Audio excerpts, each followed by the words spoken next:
Le dopage, utilisé à toutes les sauces, on en parle depuis que l'humanité fait du sport. Mais tu savais que le dopage est bien plus qu'une simple picouse pour être balèze et fort? Il puise son importance dans le mal-être de la société, qui englobe d'ailleurs bien des domaines, comme le travail, les études, le domaine artistique, militaire, le chant, les sports, bref, tous les milieux où l'homme doit se surpasser pour être meilleur que le voisin. On va ici se focaliser bien sûr sur le monde du sport. Je vais t'expliquer ce qu'est vraiment le dopage, pourquoi c'est si répandu, quels sont les dopants les plus fréquents dans le milieu. Petit disclaimer, cette vidéo n'a pas pour but de faire l'apologie du dopage, mais bien d'expliquer ce que c'est. Il ne faut pas oublier que les produits dopants sont interdits de vente, d'achat, d'utilisation, en plus d'être dangereux pour ta santé. Allez, entrons ensemble dans le monde sombre des dopants. Générique.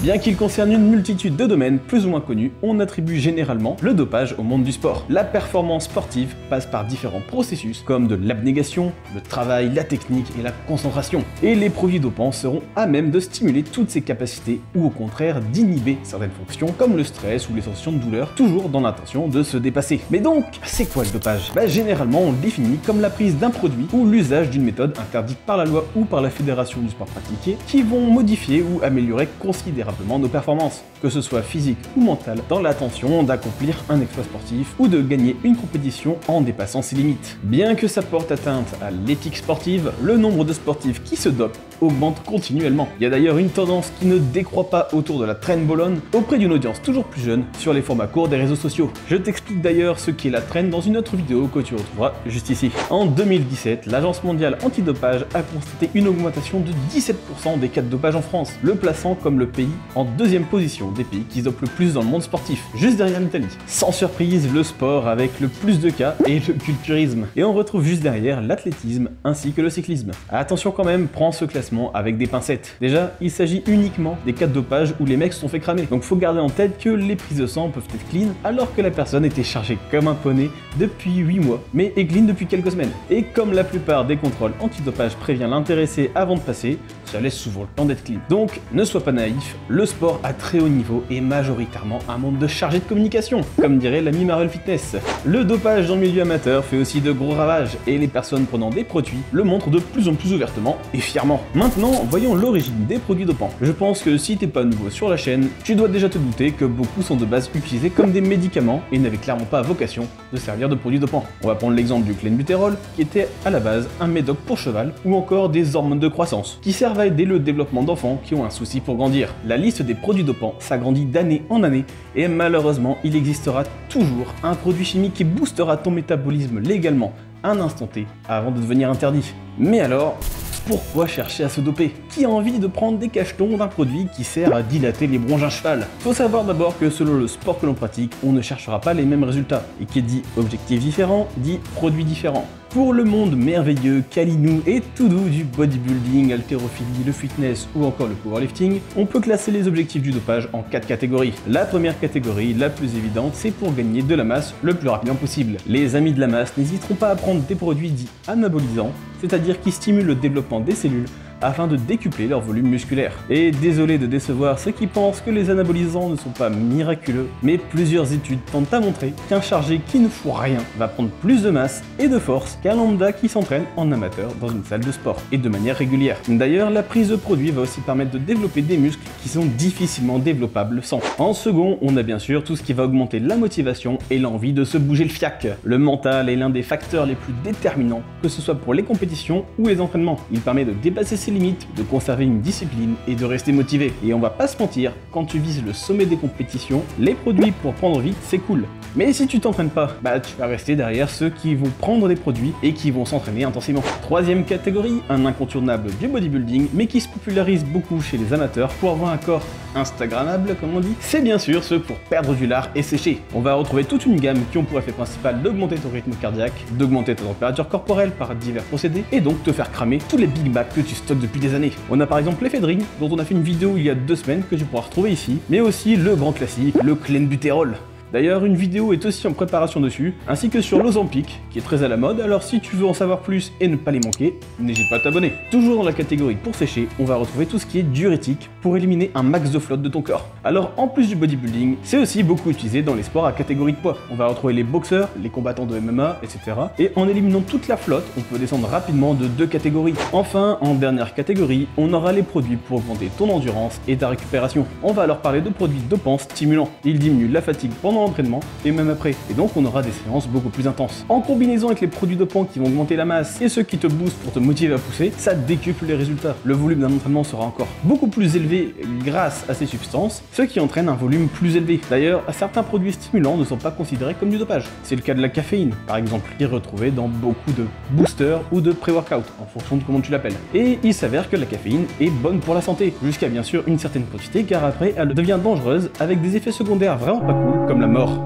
De la même manière, de nombreux cyclistes sont diagnostiqués asthmatiques pour pouvoir utiliser de la ventoline, qui est un agoniste bêta-2. Ça te dilate les bronches et ça a pour effet d'augmenter les globules rouges dans le sang et ainsi de bénéficier d'une plus grande endurance. Bref, voilà le moment que tu attends depuis le début et que vous attendez d'ailleurs tous, bande de cachetiers. On va parler des principaux produits dopants, de leur type, des effets positifs, bien sûr leur nom, et on verra en fin de vidéo les effets secondaires, car ils sont plus ou moins identiques pour tous, et la liste des effets fait froid dans le dos. Alors, on commence avec les très célèbres stéroïdes anabolisants. On peut aussi les appeler stéroïdes androgènes anabolisants. Bref, les stéroïdes androgènes anabolisants vont stimuler l'anabolisme musculaire.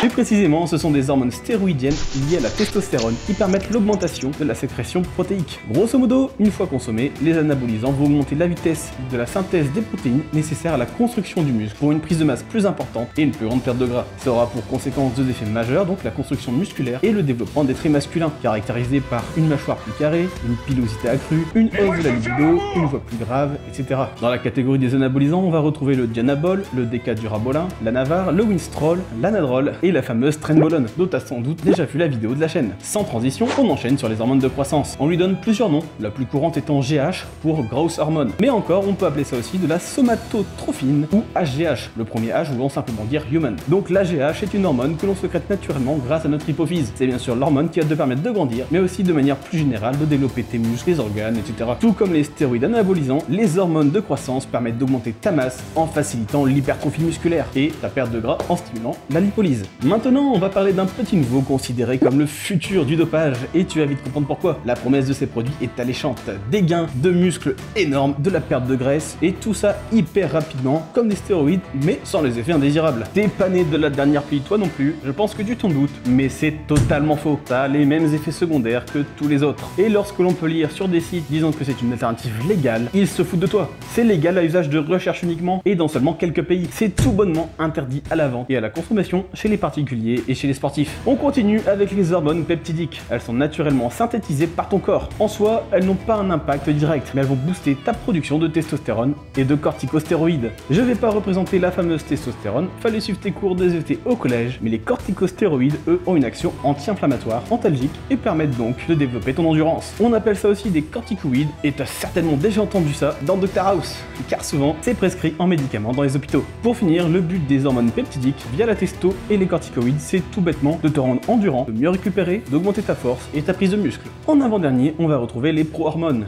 Elles font partie des derniers produits dopants à être arrivés sur le marché. Leur légalité varie d'un pays à l'autre à cause de leur composition. La plupart contiennent un dérivé de stéroïdes anabolisants inactifs. Alors jusqu'à là, rien d'affolant me diriez-vous. Mais une fois la gélule de pro-hormone ingérée par un sportif, ce composé va devenir actif grâce aux enzymes digestives et va donc se comporter de la même manière qu'un stéroïde classique. Cependant, son action n'est réalisée qu'à un certain pourcentage qui n'atteindra jamais les 100%. Donc les pro-hormones ont un potentiel moindre que des stéroïdes classiques. Ils sont vendus uniquement sous forme de comprimés ou de gélules. Les pro-hormones méthylés sont hépatotoxiques, donc ils sont mauvais pour le foie et vont demander donc une bonne protection au niveau du foie. Au niveau de leur disponibilité à la vente, les pro-hormones sont bien entendu strictement interdites en France. Comme ils ne peuvent pas être appelés stéroïdes à cause de leur composé inactif, vous pourrez les retrouver facilement aux États-Unis ou au Royaume-Uni, qui les tolèrent en vente libre au même titre qu'une whey ou qu'un pré-workout. Et au vu des effets secondaires, qu'on verra un peu plus tard, c'est quand même incroyable que la législation soit si légère. Les plus plus connus sur le marché et depuis des années sont l'Epistan, le Avoc, le H-Droll et le Superdrol. Et on termine le tour de table avec les stimulants brûleurs de graisse. Donc ce sont des produits dopants qui vont activer le système nerveux pour perdre du poids plus rapidement. Il peut s'agir d'amphétamine, de cocaïne, d'ecstasy ou encore d'éphédrine. Cette stimulation favorise l'augmentation des effets du système nerveux sympathique qui fait partie de ton système nerveux autonome et permet à tout individu de faire face à une action ou à une situation dangereuse en augmentant son agressivité, son niveau d'énergie, sa confiance en soi, son endurance et encore sa puissance. Le développement de tous ces aspects pousse à faire des séances d'entraînement plus dures, plus longues et plus intenses. Ce regain d'énergie aura pour effet de faire perdre du poids et de prendre du muscle plus rapidement. Mais il permet aussi de perdre du gras au repos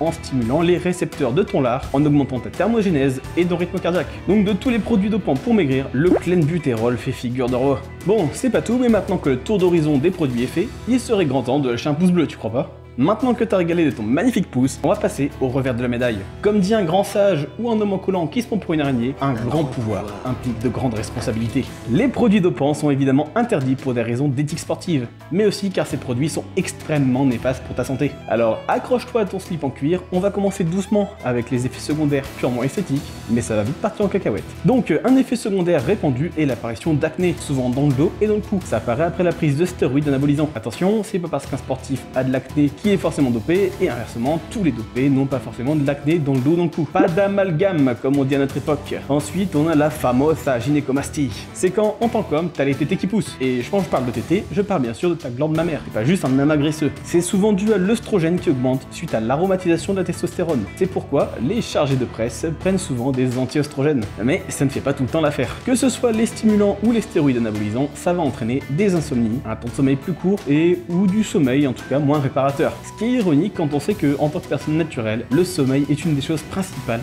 à chouchouter si on veut progresser. Certains vont donc jusqu'à prendre des anxiolytiques pour dormir, tellement leurs insomnies sont balèzes. Les troubles sexuels, les anabolisants qui augmentent la testo et les injections directes de testo font que certains montent jusqu'à 100 fois la quantité de testo d'un lambda. Tu te doutes bien que leur couillasse, ça devient des petits raisins secs, surtout quand ils font pas de cycle et qu'ils décident de se piquer à l'année. En plus de ça, on peut retrouver des troubles de l'érection et même de la stérilité.